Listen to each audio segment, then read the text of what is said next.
Salam sejahtera saya ucapkan kepada Prof. Abdullah dan Miss Adila.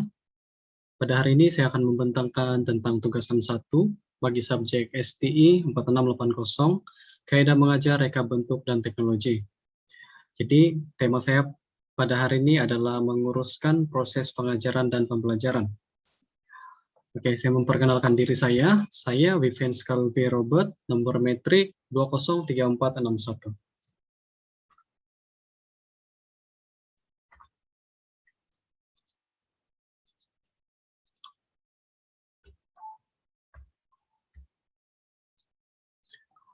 Oke.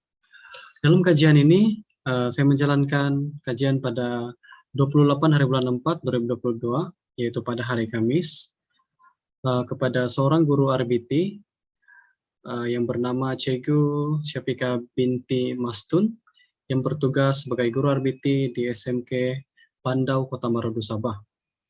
Jadi kajian ini dijalankan secara temu ramah, dan saya juga mengikuti sesi pembelajaran secara atas talian menggunakan Google Meet.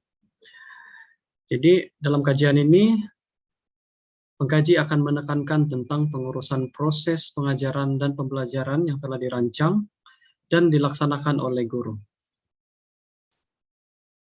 Bagi objektif kajian ini, pengkaji telah menetapkan 3 objektif. Yang pertama adalah memastikan persediaan guru, reka bentuk dan teknologi reka bentuk dan teknologi sebelum proses pembelajaran dan pengajaran dijalankan.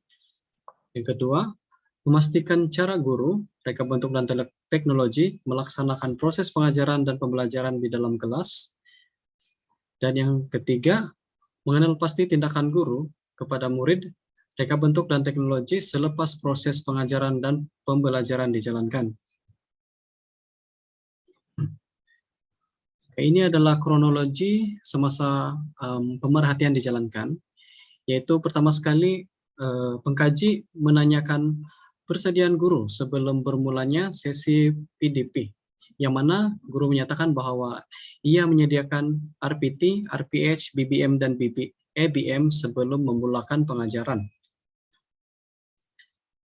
Dan seterusnya, pengkaji mengikuti sesi pengajaran dan pembelajaran di dalam kelas 3 Oxford, yaitu kelas yang mengambil subjek RBT. Seterusnya, dalam sesi pembelajaran itu, guru meneruskan dengan menanyakan soalan tentang kesehatan dan menyimak kehadiran murid pada permulaan kelas. Dan didapati 25 daripada 27 orang murid menghadiri kelas tersebut. Guru menanyakan pembelajaran minggu lepas.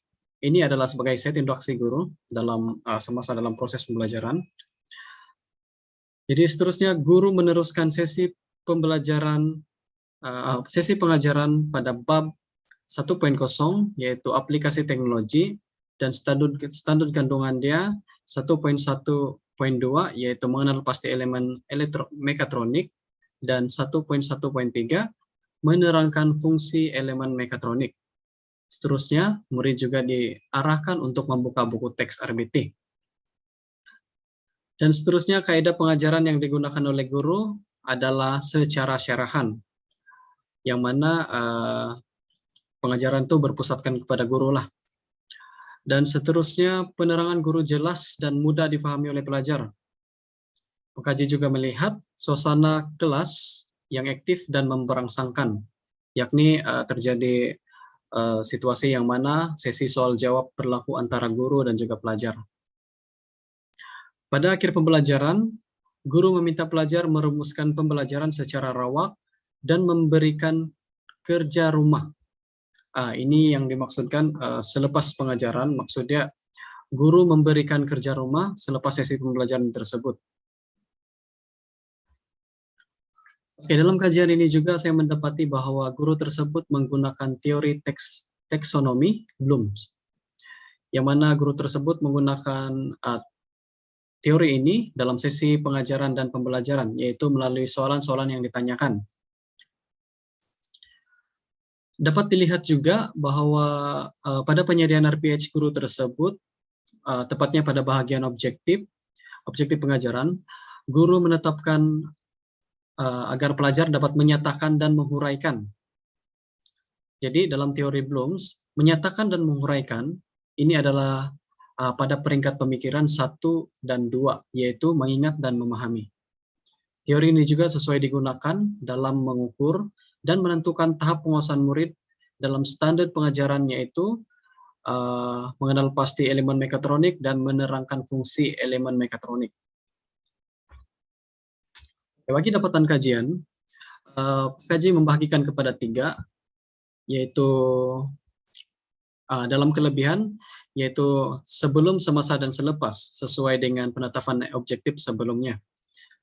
Jadi bagi kelebihan untuk sebelum memulakan pembelajaran, pengkaji mendapati bahwa guru menyediakan RPT, RPH, BBM, dan ABM ini dapat membantu kesediaan guru dalam perancangannya dan pelaksanaan kelas.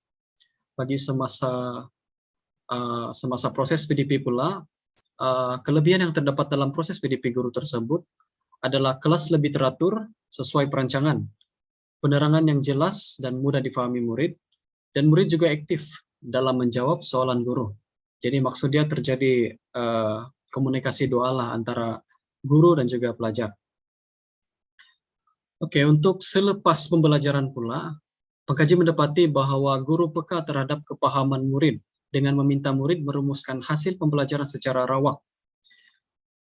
Dan guru menguatkan lagi kepahaman tersebut dengan memberikan latihan atau kerja rumah. Di kelemahan pula, untuk sebelum memulakan kelas, guru tidak menyediakan komponen atau bahan mekatronik sebagai BBM secara nyata. Maksudnya, bagi pendapat saya, sebagai guru, jika ingin mengajar, kita haruslah memberikan bahan bantu mengajar yang nyata, supaya pengetahuan murid itu lebih konkret dan juga murid dapat belajar daripada pengalaman mereka. Contohnya, guru membawa satu bahan elektronik yang akan mewakili 4 komponen mekatronik yang terdiri daripada elektrik, kawalan dan pengatur cairan, elektronik, dan mekanikal. Bagi kelemahan semasa pengajaran pula, pengkaji mendapati bahwa set induksi yang kurang menarik fokus dan minat murid, yakni seperti dalam RPH yang saya telah lihat, guru hanya recap kembali apa yang telah dipelajari pada minggu lepas. Jadi ini bagi saya kurang menarik untuk menarik fokus dan juga minat murid dalam pembelajaran pada hari tersebut. Seterusnya, PDP menggunakan kaidah syarahan yang kurang memberi pengalaman sebenar kepada murid. Jadi jika kita tengok matlamat utama RBT ini, yaitu melahirkan pelajar yang berdaya saing, melahirkan pelajar yang berinovasi, kreatif, inovatif. Jadi tentunya sebagai guru kita perlu memberikan pengalaman yang sebenar kepada murid tersebut. Jadi bagi saya, kaidah syarahan yang diberikan oleh guru itu kurang memberikan pengalaman kepada pelajar. Dan juga semasa pengajaran juga saya mendapati bahwa guru tersebut kurang menjalankan activity. Oke, seterusnya selepas pengajaran, saya mendapati guru tidak mengambil berat tentang kepahaman murid secara keseluruhan. Jadi maksudnya guru hanya menyoal murid secara rawak dalam memberikan rumusan. Jadi murid tersebut tidak memberi secara umumnya, secara general,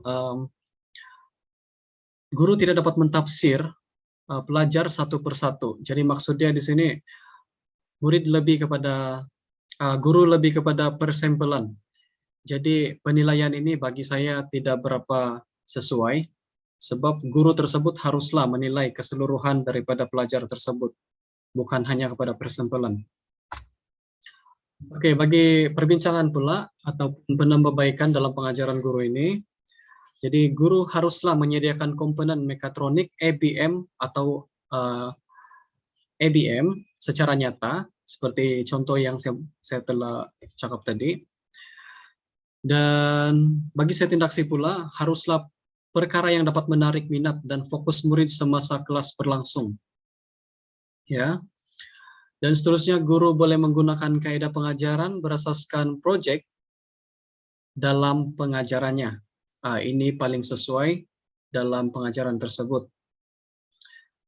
Oke, seterusnya mempelbagaikan aktiviti kelas, dan guru juga haruslah menanyakan kepahaman murid secara keseluruhan, bukan hanya sebilangan murid sahaja. Oke, kesimpulannya, kaji mendapati bahwa pentingnya perancangan guru sebelum melaksanakan proses PDP untuk keberkesanan pembelajaran murid. Pengkaji juga mendapati bahwa berpikiran kreatif dan inovatif, guru juga perlu berpikiran kreatif dan inovatif dalam merangka perancangan aktiviti pembelajaran yang berkesan. Guru juga harus menerima perubahan drastik dalam dunia pendidikan, terutamanya dalam penerapan pembelajaran berpusatkan pelajar. Dan akhir sekali, guru haruslah bijak dalam membuat keputusan dan refleksi selepas pengajaran. Oke, itu saja dari saya. Sekian, terima kasih.